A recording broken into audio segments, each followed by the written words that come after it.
Assalamualaikum. My name is Sania Rafiq. I'm here to teach you chemistry. 9th chemistry chapter number 5 का जो topic आज हम discuss करने जा रहे हैं वो है डेंसिटी ऑफ गैसेस.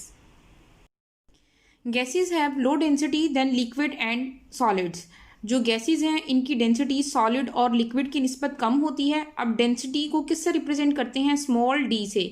और डेंसिटी का फॉर्मूला क्या है? D is equal to M over V.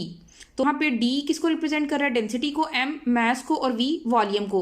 तो इनका रिलेशनशिप हम कुछ इस तरह से लिख सकते हैं कि density is directly proportional to mass and inversely proportional to volume. जितना मास ज़्यादा होगा डेंसिटी उतनी ही ज़्यादा होगी और जितनी डेंसिटी ज़्यादा होगी वॉल्यूम उतना कम होगा. यानी मास डायरेक्टली प्रोपोर्शनल है जबकि वॉल्यूम के इनवर्सली प्रोपोर्शनल है. मास बढ़ेगा तो डेंसिटी बढ़ेगी, मास कम होगा तो डेंसिटी भी कम होगी.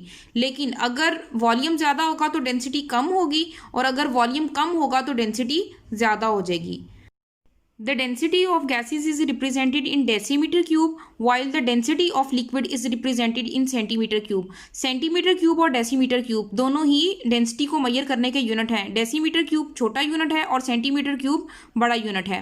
The liquids and solids are 1000 times denser than gases. जो लिक्विड और सॉलिड्स हैं ये हमने पहले भी बात कर ली है कि लिक्विड और सॉलिड्स की डेंसिटी ज़्यादा होती है. अब कितनी ज़्यादा होती है? 1000 time more than gases. The density of gas increase by cooling. अब जो गैस की डेंसिटी है वो कूलिंग के साथ इंक्रीज होती जाती है. इसका क्या मतलब है? देखें, जो गैस के मॉलिक्यूल्स हैं उसमें डिस्टेंस बहुत ज़्यादा होता है. मॉलिक्यूल्स में जब उनको कंप्रेस किया जाता है, उनके ऊपर प्रेशर अप्लाई किया जाता है, उनको कूल किया जाता है, तो क्या होता है? गैस के मॉलिक्यूल्स के दरमियान में डिस्टेंस कम हो जाता है. मॉलिक्यूल्स एक दूसरे के करीब आ जाते हैं और वो लिक्विड में कन्वर्ट होने की कोशिश करते हैं जिससे उनका मास ज़्यादा हो जाता है और उनका वॉल्यूम कम हो जाता है और उनकी डेंसिटी ज़्यादा हो जाती है. क्योंकि हमने पहले ये पढ़ लिया है कि density is directly proportional to mass and inversely proportional to volume. जैसे कि यहाँ पे उसने बताया हुआ है, एग्जांपल इसकी है.